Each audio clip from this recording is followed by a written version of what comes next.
ఇంతకుముందు కూడా మీరు ఒక సాంగ్ తీశారు recent in the sense past last song అది అనుకుంటా. ఇది సెలయేరు 2 చేశారు. సెలయేరు 2 కన్నా ముందు కూడా ఇంకోటి భారీ బడ్జెట్ తో కూడా ఒక సాంగ్ చేశారని చెప్పి ఎస్ అనుకున్నంత రాలేకపోయింది. బట్ బడ్జెట్ మాత్రం అప్రాక్సిమేట్లీ 5 to 6 lakhs వరకు దాటిపోయింది. ఓకే. అయితే ఏంటంటే నేను ఒక కథ అనుకున్నా, ఒక లవ్ స్టోరీ అనుకున్నా, దానికి తగ్గట్టు ఒక లిరిక్స్ నేను రాసిన. ఒక 1.5 year ఓన్లీ సాంగ్ తో ట్రావెల్ చేసిన. అంటే ఎలాంటి 1.5 year సాంగ్ అంటే వినుకుంటూ దీనికి ఎలా చేద్దాం అని చెప్పేసి. సో మేము అనుకున్నాం చిన్నప్పటి నుంచి, దాంట్లో ఉంటుంది లిరిక్స్లో సేమ్.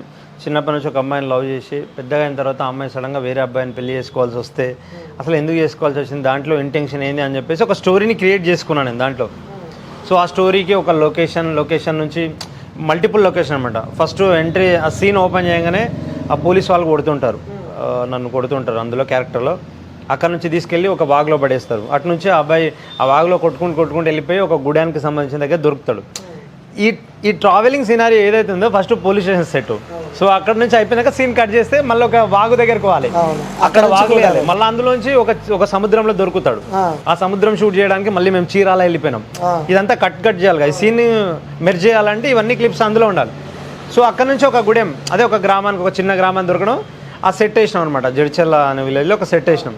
అక్కడ నుంచి ఆ సెట్. సో ఇట్లా ఏదైతే మనం ఒక నార్మల్గా బయటికి వెళ్ళిపోయి ఏదో సింపుల్గా ఒక ఏడ్చుకుంటూ నార్మల్ అక్కడ ఊడ్చుకుంటూ వాడు ఏదో బాధపడుకుంటూ చేస్తేనేమో సింపుల్గా అయిపోతుంది సాంగ్. సో ఇదంతా కాకుండా ఒక స్టోరీ క్రియేట్ చేసి దాంట్లో నా క్యారెక్టర్స్ని ఇన్వాల్వ్ చేసి పోలీస్ క్యారెక్టర్, నేను, ఆ జీపులు, వాళ్ళకి కావాల్సిన ఇదంతా క్రియేట్ చేయడానికి బడ్జెట్ భారీగా అయిందనమాట. సో మనం ఎట్లయితే సినిమాలలో ఈ సెట్స్ డిపార్ట్మెంట్ ఇవంతా వాడతాం, అలా ఎలివేషన్ చేసి చేసిన. అది మీకు యూట్యూబ్లో పల్లకిలో పుత్రమ్మ 4-5 million ఉంది. సో కనిపిస్తుంది స్క్రీన్ మీద, ఆ ప్రెజెన్స్ కనిపిస్తుంది. బడ్జెట్ ఎంత వరకు వచ్చి ఉంటుంది? 5 lakhs దాటింది అది. అంటే 4 million అంటే ఇప్పుడు దాదాపు ఒక 60 plus 120-130 వచ్చి ఉంటుంది ఇప్పుడు. 1.2 lakh అంటే 1,20,000 1,30,000. సో ఓ దాంట్లో లాస్, ఓ దాంట్లో లాభం వస్తుంటుంది. ఇంకా అలా నడుస్తుంటుంది, పబ్లిక్ చూస్తుంటారు. ఏదో ఒక రోజు ఒక చిన్న క్లిప్ ఇన్స్టాగ్రామ్లో కానీ ఎక్కడ కానీ వైరల్ అయింది అనుకోండి. సో మనం ఇప్పుడు ఏదో సాంగ్స్ వింటాం, ఇన్స్టాగ్రామ్ ఓపెన్ చేయగా ఏదో సాంగ్ వస్తుంది. సో అది ఫుల్ సాంగ్ వినాలంటే మళ్ళీ యూట్యూబ్లో సర్చ్ చేసి. సో ఏదో ఒక రోజు గెట్ ఆన్ అవుతుంది అన్న కాన్ఫిడెంట్తోనే ఉన్నా, చూద్దాం. ఓకే. సో మీ లైఫ్లో ది బిగ్గెస్ట్ హిట్ సాంగ్ అంటే సెలయేరులో పారుతుంటే. సో అది మామూలు హిట్ కాదు. సో ఇప్పటికీ స్టిల్ నో అది నడుస్తూనే ఉంటుంది. 115 million. ఏదో ఇంట్లో కానీ ఏదైనా ఈవెంట్ కానీ ఫంక్షన్లో కానీ నడుస్తూనే ఉంటుంది అది. అంటే దానికన్నా ముందే మనకి ఒక సాంగ్ ఉంది, నల్ల మబ్బులో అనే సాంగ్. బిఫోర్ సెలయేరు మీరు యాక్ట్ చేయలేనట్టు. నేను యాక్ట్ చేయలేదు, మీ ఛానల్లో ఉంది అది. నా ఛానల్లో ఉంటుంది. నేను వేరే అబ్బాయిని తీసుకొని చేసిన. అప్పుడు నాకు యాక్టింగ్ మీద అంత హోప్స్ ఏం లేకపోతుండే. మన పాట హిట్ కావాలంటే ఎవరిని పెట్టాలి, ఏంది ఇట్లాంటి ఏం లేకపోతుండే. డైరెక్ట్ ఒక పాట చేద్దాం పద, ఇప్పుడు మీరు ఉన్నారనుకోండి, భయ్యా నా దగ్గర ఒక పాట ఉంది, మన ఇద్దరం కలిసి చేద్దాం అంటే ఓకే కొలాబరేషన్ చేద్దాం పోవడం అట్లే చేస్తుండే. బట్ కొంత వ్యూవర్షిప్, కొన్ని సబ్స్క్రైబర్స్ వీళ్ళందరూ వచ్చిన తర్వాత అరే మన ఛానల్లో తీస్తే ఒక ప్రాపర్ కంటెంట్ తీయాలి, ఒక మంచి కంటెంట్ తీయాలి. ఒక అమ్మాయి వైజ్ కానీ, సాంగ్ వైజ్ కానీ, మ్యూజిక్ వైజ్ కానీ ఏదైనా క్వాలిటీ ఉండాలి. ఇప్పుడు మనం చూసే పిక్చరైజేషన్ అనేది నీట్గా ఉంటేనే ప్రెజెన్స్ అనేది మంచిగా ఉంటుంది. సో ఆ తర్వాత అంతా చేంజ్ చేసేసాం. అంటే నేనే చేయాలని నాకేం లేకుంటుండే. ఫస్ట్ ఎలా వచ్చారు స్టార్టింగ్? మీరు నాకు తెర వెనుకుండే, తెర ముంగడికి వచ్చారు, ఇప్పుడు ఒక సెలబ్రిటీ అయిపోయారు. లేదు అట్లా నేను ఎప్పుడు కూడా మీరు అనుకోరు, బట్ చూసే జనాలకు చెప్తున్నా నేను. అదే బై ప్రాసెస్ నార్మల్గా రీల్స్ చేస్తుంటాం కదా, రీల్స్ చేసినప్పుడు నా పాటకు నేను రీల్ చేసినప్పుడు వేరే పాటల్లో కూడా నేను రీల్ చేసినప్పుడు ఎందుకు వాళ్ళని వీళ్ళని పెట్టి చేయడం, డబ్బులు నువ్వే పెట్టుకుంటావు, ఛానల్ నీదే, పేరు నీదే, అదేదో నువ్వే చేసుకుంటే నీకు ఒక నేమ్ వస్తుంది, నువ్వు రికగ్నైజ్ అవుతావు కదా అని చెప్పేసి మా వాళ్ళు కానీ పక్కల ఫ్రెండ్స్ కానీ వెల్ విషర్ వీళ్ళందరూ చెప్పడంతో నేను కూడా రియలైజ్ అయినా నిజమే కదా. ఎందుకు ఒకవేళ హిట్ వచ్చింది అనుకో మన ఖాతాలోనే పడుతుంది, ఒకవేళ ఫ్లాప్ అయింది అనుకో సరే మన మీద మనమే ఇన్వెస్ట్ చేసుకున్నాం కాబట్టి మనకు పెద్ద ప్రాబ్లం అనిపించదు. అదే వేరే వాడికి మనం డబ్బులు ఖర్చు పెట్టి వాడికి అంతా చేసి సెట్ చేసి హిట్ కాకపోతే అరే అమ్మ వాడి మీద చేసినాం అదంతా వేస్ట్ అయిపోయింది, ఇలాంటి ఒక మైండ్ సెట్లో ఉంటుంది. సో మన మీద మనం ఇన్వెస్ట్ చేసుకుంటే హిట్ అయినామనుకో మనకు ఫేమ్ వస్తుంది. సో హిట్ కాలేదనుకో సరే మన మీద మనమే కదా ఇన్వెస్ట్ చేసుకుంది, ఓకే పర్లేదులే అన్నట్టు ఆ ఫీల్ గట్టిగా ధైర్యం పెట్టుకొని అలా మూవ్ ఆన్ అయిపోయారు. సో మీ ఫ్యామిలీ బ్యాక్గ్రౌండ్ విషయానికి వస్తే సో చాలా ఇంటర్వ్యూస్లో మీరు చెప్పారు, బట్ మళ్ళీ నేను డీప్గా తీసుకురాలేకపోతున్నా. బట్ చాలా లో కుటుంబం నుంచి, సో చాలా గరీబ్ కుటుంబం నుంచి, సో ఇప్పుడు అంత రిచ్ కాకపోయినా సరే తినడానికి ఉండడానికి ఉంది అంటే ఈ టోటల్ ఎంటైర్ జర్నీ గుర్తొస్తుంటే మీకేమనిపిస్తూ ఉంటుంది? అంటే అనిపిస్తుంటుంది నార్మల్గా మనం స్టెప్ అంటే గతంలోకి వెళ్ళినప్పుడు మన ఫ్యామిలీ సిచ్యువేషన్స్ ఇవన్నీ తీసుకుంటే బేసిక్గా ఏదైనప్పటికీ మన థాట్ ప్రాసెస్ అంతే. అంటే ఇప్పుడు మా నాన్న ఉంటుండే అప్పుడు ఆయన ఏదో పొలం పని చేసుకుంటూ అక్కడ మా పొలానికి ఆయన తీసుకొచ్చి డబ్బులు ఇంట్లోకి సరిపెట్టుకోవడం అక్కడక్కడ, ఆ తర్వాత ఎక్కడన్నా డబ్బు తీసుకురావడం, అప్పు తీసుకొచ్చి మళ్ళీ ఇంట్లో పెట్టడం. సో ఇది ఇట్లా ప్రాసెస్ అవుతుండే. సో నేను ఇదంతా చూస్తూ చాలా దగ్గరికి వెళ్ళి అంటే అప్పుల వాళ్ళ ఇంటికి రావడం అట్లా ఇట్లా ఇవన్నీ జరగడం మన చిన్నప్పుడే నా మైండ్లో చాలా డీప్గా వెళ్ళిపోయింది, రూట్స్ వరకు వెళ్ళిపోయింది. అది ఇక ఇది కాదు కొడితే ఏదో సినిమాలో మన సీతమ్మకి ఇట్లా సిరిమల చెట్ల వెంకటేష్ అంటాడు కదా, కొడితే గట్టి కొట్టలరా అన్నట్టు ఇదే ఉంటుండే మైండ్లో. అంటే సినిమా అని కాదు అప్పటి నుంచి అయినా ఇప్పుడు ఎవరికైనా అబ్వియస్లీ మీకు నాకు ప్రతి ఒక్కరు కూడా ఉంటుంది గట్టి చేయాలని ఉంటుంది. కాకపోతే ఇంకా నాకు సాంగ్ సింగింగ్ అనేది చాలా చిన్నప్పటి నుంచి స్కూల్లో ఉన్నప్పుడే మిమిక్రీ అట్లా చేస్తుండే నేను. మా ఫ్రెండ్స్ అట్లా ఇట్లా వాళ్ళు నన్ను అడిగి మరీ చేయించుకుంటుండే.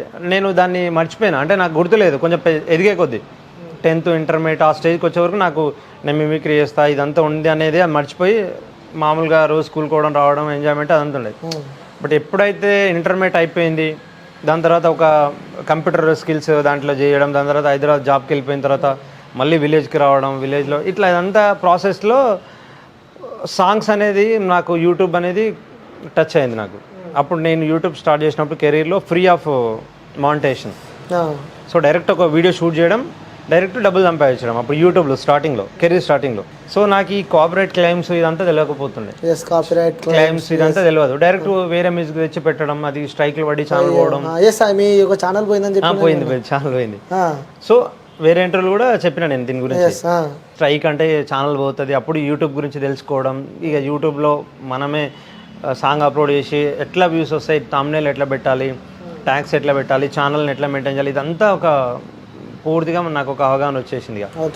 సో ఎప్పుడైతే నాకు యూట్యూబ్ గురించి పూర్తిగా కాకపోయినా అంటే ఓకే ఈ మాత్రం చేస్తే యూట్యూబ్లో రన్ అవ్వచ్చు అని ఎప్పుడైతే నాకు అవగాహన వచ్చిందో, కాన్ఫిడెంట్ వచ్చిందో, సో ఇంకా నా విలేజ్లో ఉన్న అప్పుడప్పుడు చిన్న చిన్న బిజినెస్, నాకు ఒక మొబైల్ షాపు, ఈ సౌండింగ్ సిస్టమ్ అదంతా ఉంటుండే ఊర్లో, అంతా పక్కన పెట్టేసి మొత్తం తీసేసి చలో హైదరాబాద్ వెళ్ళిపోయి అక్కడ ఒక రూమ్ తీసుకొని అట్లా మ్యూజిక్ స్టూడియోలో చుట్టూ తిరిగి ఆ స్టూడియోలో పడుకొని అట్లా ఇట్లా మొత్తానికి ఇంకా ఇప్పుడు ఒకప్పుడు నిజంగా చాలా గరీబ్ కుటుంబం నుంచి వచ్చినా మాకు తెలుసు. ఇప్పుడు మీ సంపాదన ఎంత ఉందంటే అంటే ఎగ్జాంపుల్ ఉదాహరణ రౌండ్ ఫిగర్ చెప్పకుండా, ఎందుకంటే ఫ్యామిలీ కష్టాల్లో ఉన్నప్పుడు చూసినావు, అప్పులో ఇంటికి వచ్చినప్పుడు నువ్వు చూసినావు. సంపాదన అంటే ఏం లేదు.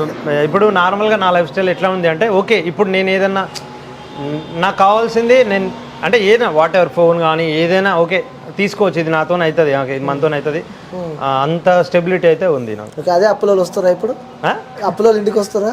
ఇక అప్పులో కాదు, ఇంకా ఆ స్టెబిలిటీ ఉంది. ఇంకా అంటే ఇంకా ఇంకెవ్వరు ఇప్పులు మొత్తం క్లియర్ అయిపోయి ఒక బిజినెస్ని మనం స్టార్ట్అప్ చేసి దాన్ని బిల్డ్ చేసే స్టేజ్కి ఇప్పుడు మనం ఎదిగినామంటే ఒక కాన్ఫిడెంట్ ఉంది. అట్ ద సేమ్ టైం ఆ సక్సెస్ కూడా యూట్యూబ్ నుంచి వచ్చింది, ఇదంతా ఆడియన్స్ ఇచ్చింది ఇదంతా.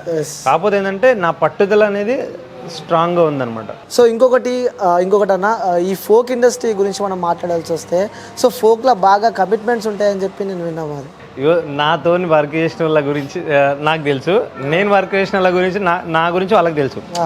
నేను ఆ వేలో వెళ్ళాను అంటే మీ విషయం కాదు, నార్మల్గా ఫోక్ ఇండస్ట్రీలో సో కొన్ని బాగా నడుస్తున్నాయి, నేను కూడా వాటి గురించి విన్నా, కానీ నేను ఎక్కువ డీప్గా వెళ్ళదలుచుకోలేదు ఇప్పుడు దాని గురించి ఎక్కువ.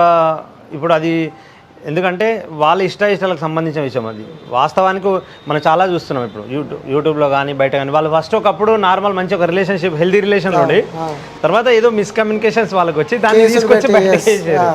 సో ఇట్లా కూడా ఉన్నాయి, ఏది వాస్తవం ఏది అబద్ధం అనేది కూడా మనకు అర్థం కాదు. ఎందుకంటే వాళ్ళు ఒకప్పుడు కెరీర్ స్టార్ట్ చేసినప్పుడు ఒక వ్యక్తితో ట్యాప్ అయిపోయి కొలాబరేట్ అయిపోయి వాళ్ళిద్దరి మధ్యలో ఏదైనా హెల్దీ రిలేషన్ బిల్డ్ అయ్యి వాళ్ళకి డబ్బులు వచ్చి వీళ్ళకి డబ్బులు వచ్చి లేకుంటే వీళ్ళు ఏదో చేసిన తర్వాత దాన్ని బయటికి తీసుకొచ్చి ఓపెన్గా చేసి తను అది చేసింది లేకుంటే తను అది చేసిండు అని చెప్పడం వల్ల అచ్చా మీరు ఇంతకుముందు ఛానల్ బిల్డ్ చేసిరు, కలిసి వీడియోలు చేసిరు, షూట్ చేసిరు, మళ్ళీ మమ్మల్ని అవలాలని చేస్తారు అనే పాయింట్ ఆఫ్ వ్యూలో ఉంది ఇప్పుడు.